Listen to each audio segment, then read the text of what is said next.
aí, galera, bem-vindo ao nosso podcast. Eu sou o Etur, eu sou o Pedro e eu vou falar um pouco sobre o nosso podcast.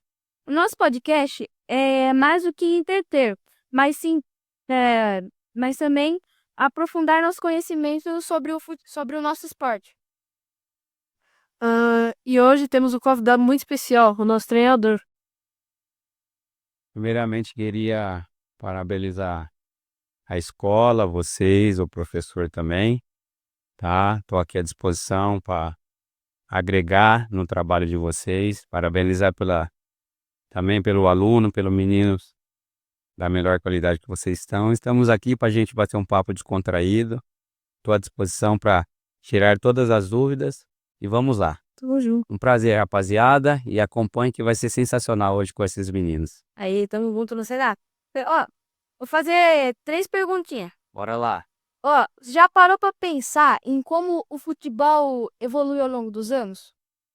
Muito. Evoluiu muito e ele vem em constante evolução, né?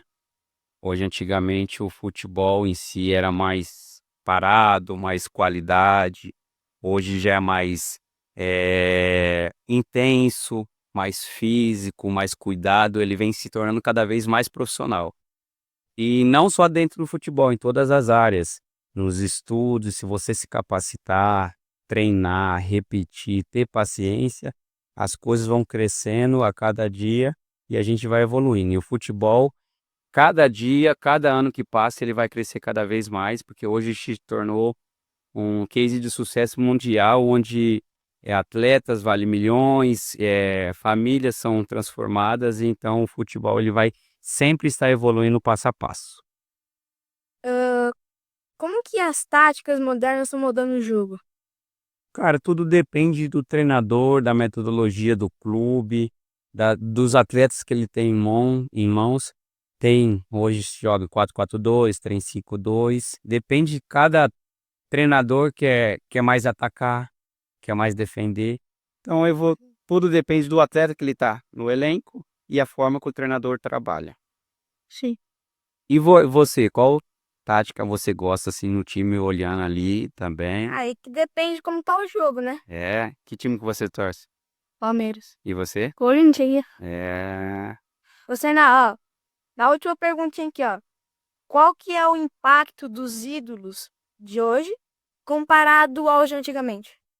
cara, hoje a mídia social e o marketing que é em torno disso tudo, antigamente a gente não tinha um podcast para poder falar, trocar essa conversa.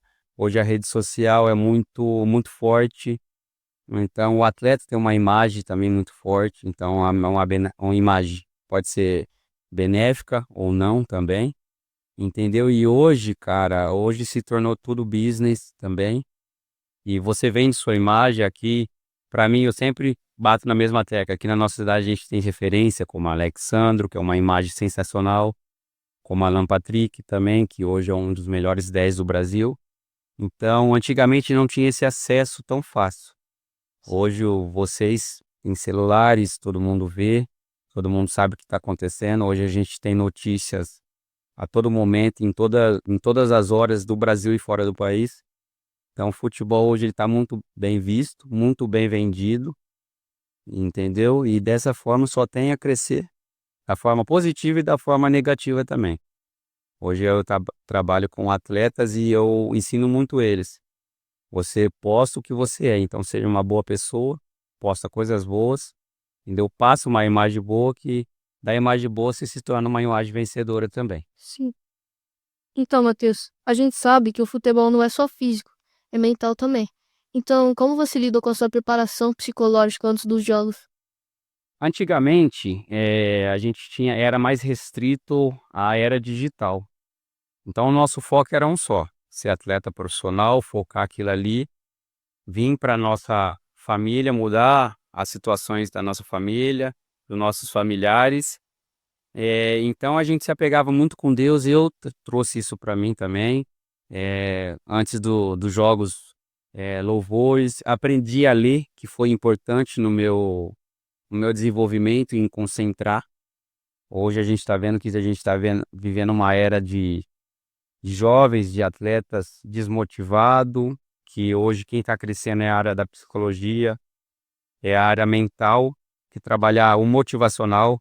Antigamente a gente era a nossa própria motivação, hoje os atletas precisam ser motivados, entendeu? E eles precisam, cara, primeiramente, tudo que eu falo é se apegar com Deus. Sim. Deus vai te dar uma tranquilidade ali para você ter uma cabeça forte, uma mental forte, porque dentro do futebol você está exposto a julgamento, mais a julgamentos negativos do que positivos. Você vai ser lembrado ali pelas coisas às vezes negativas que você faz do que vai ser vangloriado pelas coisas positivas. Essa coisa positiva parece que é obrigação, a negativa todo mundo dentro do futebol, que é um esporte onde tem torcida, tem as pessoas ali julgando, apontando. Então, no Brasil, vou falar no Brasil, você ganhou, você presta. Sim. Você perdeu, você já é julgado. Na Europa, você tem um processo de adaptação, um processo de respeito que o futebol europeu, antes de ser você um atleta, você é um ser humano. Então, ele respeita você como ser humano. Quando o brasileiro entender isso, a gente vai crescer mais e vai voltar a ser o Brasil do futebol. Hoje é o futebol. Ontem a gente teve um resultado da nossa seleção, Uhum. que antigamente a gente entrava em campo sabendo que ia ganhar. Hoje a gente entra em campo com dúvida do nosso brasileiro, porque a gente é mais respeitado lá fora do que dentro do Brasil, É. entendeu? Então, hoje o mental tem que ser trabalhado, ele é em conjunto com o treinamento. Você trabalhou o mental, você desempenha um bom treinamento, você desempenha um bom jogo, mas ele é muito importante. Se apegar com Deus, ler, caminhar com pessoas boas, ter uma mente positiva. Situações ruins a gente vai, no longo do caminho a gente vai obter, mas é da forma que você absorve as situações ruins, entendeu? Então você, cara, não deu certo, eu uso muito com vocês. Ali na finalização, errou, vai de novo. Errou, até você acertar. Então, o mental, a mente positiva, isso vai te levar a grandes voos, Sim. beleza? Bora, vamos, bom explodir, vamos trocar ideia, vamos. Tá, olhando o futuro, você acredita que o futebol tá passando por grandes transformações, tanto táticas quanto tecnológicas? Sim, sim.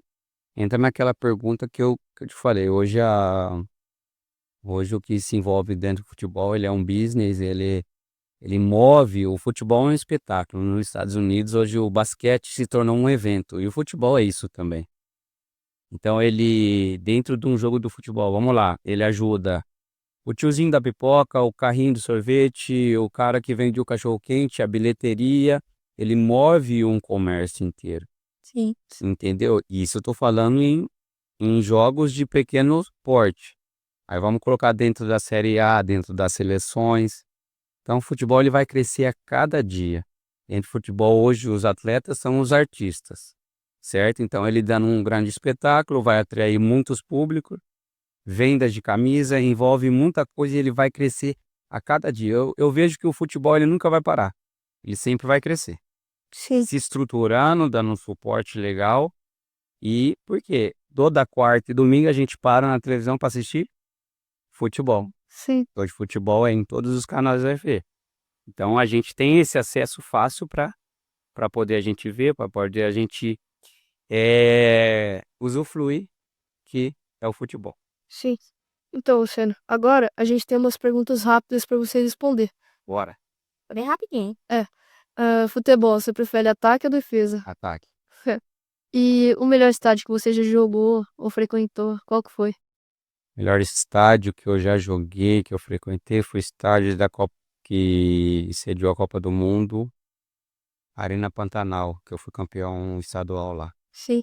E se pudesse treinar em algum clube, qual seria? Treinar, vamos treinar com os melhores, né? Vamos ver um Barcelona, um Real Madrid. Bem, legal. Ô, Sená, perguntinha. Bora, meu cara. Qual que era seu ídolo? Ídolo, cara, primeiramente Deus. Eu sempre tive meu pai como ídolo. Meu pai foi um ex-atleta também, eu perdi meu pai quando eu tinha 15 anos.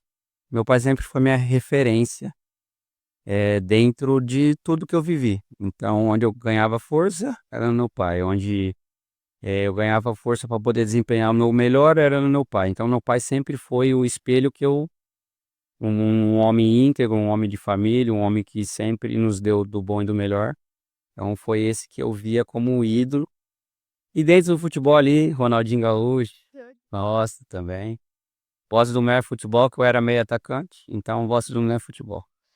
E Matheus, eh, você, como, assim, você gostou da sua carreira? Onde você jogou? Qual foi o melhor jogador que você já jogou contra? E em que times você também frequentou? Cara, eu costumo dizer que eu sou um cara muito realizado porque o futebol proporcionou para mim. Eu não joguei uma Série A do Brasileiro, mas aonde eu cheguei batalhando ali nas minhas limitações, Deus foi muito bom dentro da minha carreira. E até por isso que hoje eu sigo dentro do futebol fora de campo. Eu comecei com 16 anos, fui do América de Rio Preto, depois fui pro campo pro São Caetano, aí eu fui pro União Rondonópolis, aí depois eu fui vice-campeão gaúcho, aí depois eu fui pro Santo André eu fui para Pinas, eu dei uma rodada legal, fui para Arábia, fui para Malásia, e esses meus 2 últimos anos eu estava em Ilhas de Malta, na Europa. Então, ó, dentro ali das minhas limitações, o que o futebol me proporcionou, eu sou muito realizado, entendeu? E o futebol é muito difícil, não é fácil. Eu falo para todos os meus atletas que vocês também conversem muito com vocês sobre isso. E futebol abrange todas as classes sociais, desde o que tem uma condição financeira boa até o que não tem, e envolve tudo dentro de um sonho, que é realizar, se tornar sendo jogador de futebol. Os atletas que eu gosto muito de valorizar os nossos, porque a gente brasileira tem costume de valorizar os europeus, né? A gente é de Catanduva, então a gente tem referências boas aqui. A gente tem o Alex, hoje é Flamengo, o maior campeão brasileiro, eu acho que em atividade no Brasil, se não no mundo, se for ver. Cara vencedor, a gente tem vencedor aqui na nossa cidade. Tem o Alan dentro da nossa cidade. Tem N cases de sucesso aí que a gente tem que olhar como referências. E isso aí, e na base eu já joguei na época de São Caetano, eu joguei contra o Ganso, joguei contra o Neymar, eu acho que também estava nesse jogo. Joguei com o Alex, joguei com o Alan. A gente tem uma rodagem legal e dentro do futebol que eu venho trabalhando com vocês, com os atletas que eu tenho em clube, que agora também eu assumi um clube também. A gente tem bastante portas abertas e vamos seguir no futebol, realizando sonhos e, acima de tudo, fazendo bem para o ser humano para depois vai ter boas colheitas aí nesse longo desse caminho. E você jogou aqui no Brasil ou na Europa? Onde foi? Eu joguei aqui no Brasil, eu já joguei São Caetano, Santo André, América de Rio Preto, eu já fui campeão no Luverdense do Mato Grosso. Eu tive uma passagem aqui no Grêmio Catanduvense, no Paraná, no Mato Grosso do Sul, no Rio Grande do Sul. Na Europa eu fui para a Arábia, eu joguei no Kuwait, joguei na Malásia, em Kuala Lumpur, e joguei agora, fiquei 2 anos em Ilhas de Malta. É uma carreira que eu digo que eu tive. O Matheus teve uma carreira de média para boa. Muito feliz por tudo que eu passei. Sou um cara que tem dentro da profissão ali, tem muitas pessoas que se frustram, eu, pelo contrário, eu valorizo muito tudo que eu passei, porque só eu sei o que eu passei, Sei. né? Nesse longo do caminho teve pessoas que ajudou, mas dentro do futebol é difícil as pessoas, mas a gente não tem que esperar nada de ninguém, a gente tem que ir fazer acontecer. É isso que eu prego hoje para os meus atletas, que a gente já tem hoje, graças a Deus, atletas em clubes da Série A do Brasileiro, e estamos fazendo a diferença dentro do futebol da base hoje também. Você ganhou algum título jogando em algum clube? Eu fui campeão estadual, eu fui vice-campeão gaúcho, eu joguei Copa do Brasil, eu fui vice-campeão na Arábia. Tem alguns 3, 4 títulos ali de expressão boa dentro do futebol profissional. Sim. Não estou contando o básico, contando só profissional. E pra finalizar, você prefere o Messi ou Cristiano Ronaldo? Vou dar 2 exemplos. O Messi é talento incrível. o Cristiano Ronaldo é trabalho incrível. Então são 2 cases ali, um talento e um trabalho. Às vezes nasce pessoas talentosas e nasce pessoas que trabalham para ter o talento e crescer. Então eu prefiro os 2. É. Muito obrigado a quem assistiu. Muito obrigado, Lucena. Tamo junto, meus craques, sabe que pode contar comigo aqui. Queria parabenizar vocês, tá? Parabenizar o professor de vocês pela iniciativa também. Continua sendo esses meninos dedicados, tá? Bom filho, que o tio tem muito orgulho de todos vocês. Obrigado. Tamo junto. É isso aí, rapaziada. Chupado.